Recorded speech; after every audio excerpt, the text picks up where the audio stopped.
Hey beauty babes, welcome to the Good Hair Podcast. My name is Shannon Goode and I'm a hair-obsessed beauty artist with a crazy passion for helping salons and freelancers build the business of their dreams.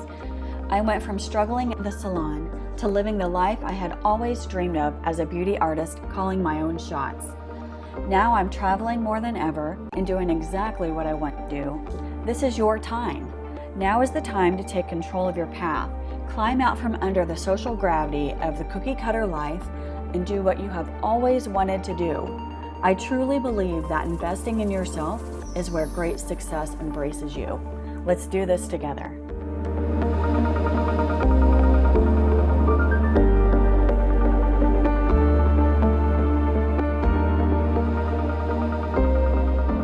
Hey guys, today I want to talk to you about burnout. You know, coming off of a big wedding season, for me, I typically do around 70 weddings a year. And that could be, Friday, Saturday, Sunday. A lot of times I do 2 weddings a day. And so that can be a lot, and doing it for 11 years like that can sometimes lead to burnout. And especially in the middle of a wedding season, fighting that can be kind of a struggle. And I think that's really common, for any kind of creative mind to struggle with some sort of a burnout, whether you're in the salon and you've been there for too long and you're looking for something new, or you're a freelancer and just looking for inspiration. Whatever it is, burnout is so normal and we all deal with it. And I just want to talk a little bit about that. So what is burnout? Burnout is when you're just feeling uninspired and for me personally, I've even gotten to the point before where I didn't even want to go work. I would cancel my hair trials or whatever because it was like, I just don't want to do this anymore. Kind of a thing. And it's just because I was feeling uninspired. And so, of course that's going to happen, I can just get a little bit personal with this. And that's just me. I like to tell people my story and maybe they can use it and learn from it and know that they're not the only one feeling that way. If you have, a similar feeling and if you're dealing with a similar thing, then I like for you to know that, we're all like that in some sort of way. And so for me personally, my biggest phase of burnout was when I worked in the salon. So I've been doing hair for about 20, 21 years now, which is so crazy. The last time I checked, was I even 20 years old? How can I be 20 years old? That is an unimaginable number when you talk about your life. 20 years? Oh my goodness. Anyways, sorry. It's just so funny. That's a long time. And to think about the path that I have been on through that has been, wow, that's crazy town. So my path started in a small town in Indiana, about 20 minutes south of Indianapolis. I grew up there and went to beauty school there. I actually had a beauty school in that small town where I grew up. And it was super old school, but I learned a lot, and I'm actually still a little inspired by the instructors that taught me from the very beginning. One of my instructors had one green eye and one blue eye. Isn't that cool? She was really pretty. Blonde hair, one green eye, one blue eye, and she was a lot of fun. She kind of reminded me of Shania Twain. Isn't that crazy? I don't know, something about it. But anyways, I graduated from beauty school and went into a salon and worked with my cousin where she had this long blonde Barbie hair, down to her butt, and it was really full and thick, and she was known for her beautiful hair, whatever. And I would shampoo it or she would make me. It was a really great way of learning, actually. So I would wash her hair and then blow dry it and style it. And sometimes I'd pull it up into an updo, and sometimes I would just curl it or whatever. But, and then I went and got my own salon. I've always had that entrepreneur spirit, right? Where I just want to work for myself, man. I just have it in me where I just want to create a business. And so this is such a perfect fit now that I help salons and freelancers to do that. I mean, what a great outlet, to build like a successful business that's strong and solid and wonderful and everything you ever dreamed it would be, instead of myself feeling like I need to create a new business all the time. But anyways, yeah, I had my own salon and that was really great. I had another hairstylist that worked with me and a massage therapist. And so that was a great learning experience. And I did that 1 year into my hairstyling career. Isn't that crazy? Like I graduated from beauty school and 1 year later I had my own salon. Whoa, crazy town. Then we moved to Ohio. Sorry, I had to take a drink. Where I worked for a great big spa where they had a fantastic education program and I learned a lot. Like it really opened up my mind, right? Because I had grown up in this small town where, obviously I was a little sheltered and had a smaller mind and that's all I knew was this small town.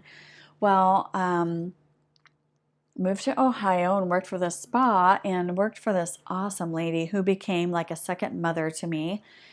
And she just taught me a different way of looking at things and just really opened up my mind. And that was the beginning of a whole new path. And so that wasn't necessarily a good fit for me at that place, although I loved their education. And you have to go through their education program in order to get your chair in the salon. And so I was almost ready to get my chair and I was like, meh, I'm not really all that interested in this place. And so then I went and worked for a salon in Dublin, which was closer to where I lived. And so that was a good experience. My salon owner at that place had a stronger personality and it wasn't necessarily something that I worked well with, but it was fine. Like I'm super easygoing, but I just felt like I walked on eggshells a lot. And so then we built a house out in a suburb and I started to do hair out there, just like searching for the perfect place for myself, And so we moved out there and I worked at the salon for like 4 years and I liked it and I learned a lot from it. But my boss I don't know what it is about salon owners, and maybe it's just been my experience, but quite honestly, I hear other people say it too, is these strong personalities are a force to be reckoned with. I will tell you what. I mean, we all walked on eggshells all the time. And this lady was crazy, crazy, crazy, crazy. But she would have good days and then she would have crazy daisies. And so anyways, that bridge was starting to burn and I was just getting way burnout on it. And so anyways, I quit that job eventually and I was like, forget this. Like, I am so burnout on doing hair. I just cannot even do it anymore. I don't want to cut anybody's hair. I don't want to color anybody's hair. I don't want to do anybody's hair. I don't want anything to do with it. And the next thing you knew, this wedding business kind of fell into my lap and exploded. I mean, yeah, I had to work really hard at it. And, but it came really easily to me and it was before Instagram and before Pinterest because I remember working on a job and a girl was like, hey, I'll invite you to this website called Pinterest. And I was like, oh yeah, sure, whatever. Okay. And the next thing I knew, I was glued to my phone every day because Pinterest was the new best thing. And then before you know it, Instagram came into my life and the whole world has changed. And so anyways, So yeah, the wedding world and the wedding business, as far as I was concerned, grew very quickly and easily for me. But it's because I was one of the only hairstyling specialists in that sort of wedding community.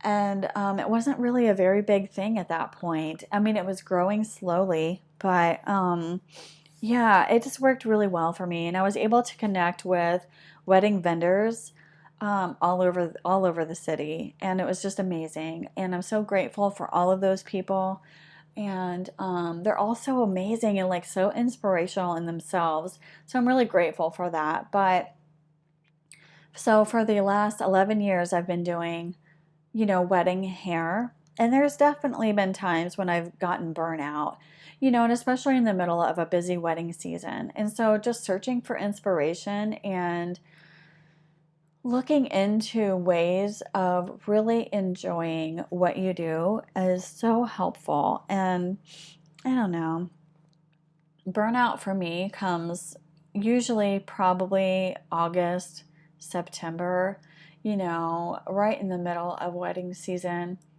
And I mean, for me, wedding season is definitely very, very busy from April until October. But then I'm usually fully booked until the end of the year, until New Year's Eve. And then, weddings become a little more like sort of every other weekend through the winter or every third weekend or whatever, which is nice to be able to recover and not be fully busy every single day or every single weekend, I mean. So yeah, I mean, you just have to find inspirations and talk with people, like talk with your peers and what do they like most about what they do, and just remind yourself, like, look at what you're in. If you're able to express yourself in a creative way, look how blessed you are. Like to not have to be working a job that you hate, or to not have to be working a job that you're like, oh my God, here I go, another day in the office, or whatever it is. I mean, working in the office is probably not that bad, but it's just not for me. And that for me, I would be burnout really quickly on that. So just feeling really blessed with what you do, and just really looking into what do you love most about it, and just sort of changing your mindset around it can be really helpful.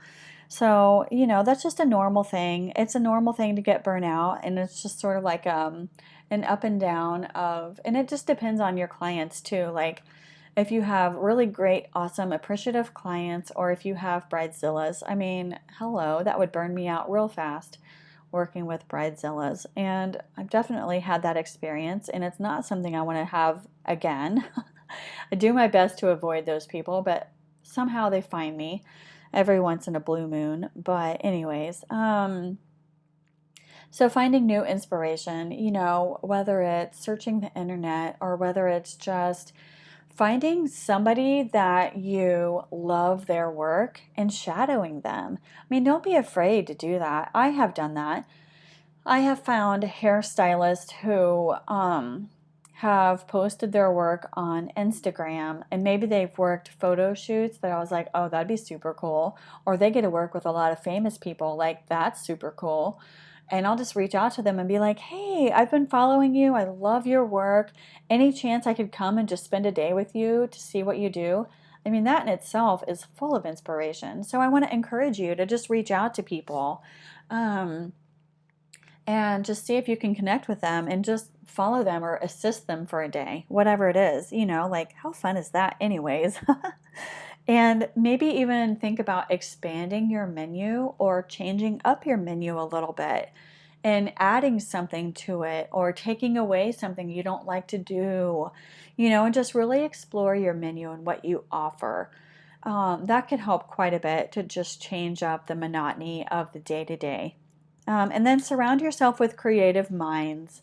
And whether that be, if you are a makeup artist, whether that be surrounding yourself with other makeup artists or surrounding yourself with other hairstylists or whatever, people can be really inspiring. I know that's one of my favorite things with doing this podcast is the interviews that we get to do. I mean, how fun to hear the path and the journey of other creative minds, that is amazing. And our paths are all so different.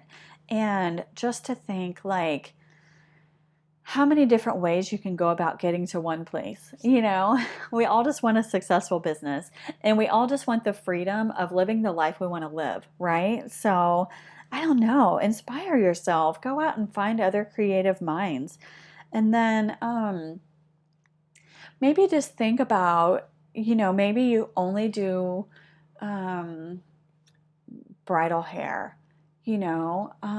Maybe you can also add to that and do some production work, or work with models, or whatever it is.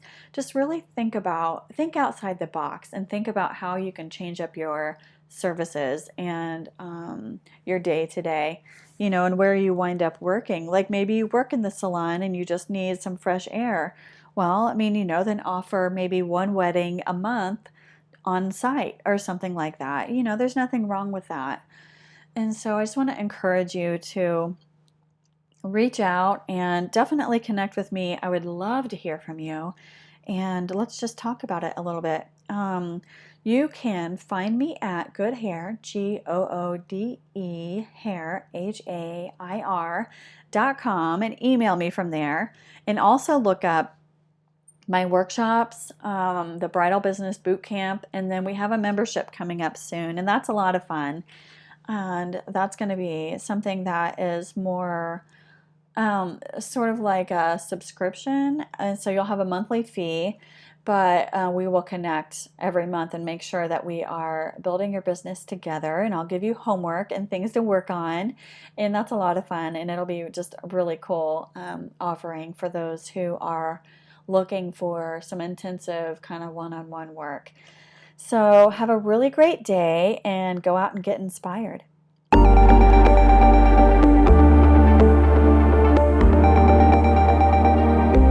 Thank you for listening to the Goode Hair Podcast. If you love the show and want to stay connected, go ahead and hit subscribe to be notified when new episodes drop. Also, if you're loving the show, we greatly appreciate reviews. Please take a second to leave a review. Leaving a review helps support the show. It lets us know we're doing what you love and gets the message out to other listeners. If you want to get your bridal business kickstarted, visit our website at goodehair.com. That's GOODEHAIR.com for your free guide to finding your niche. Hope to meet you soon and talk soon. Have a great day.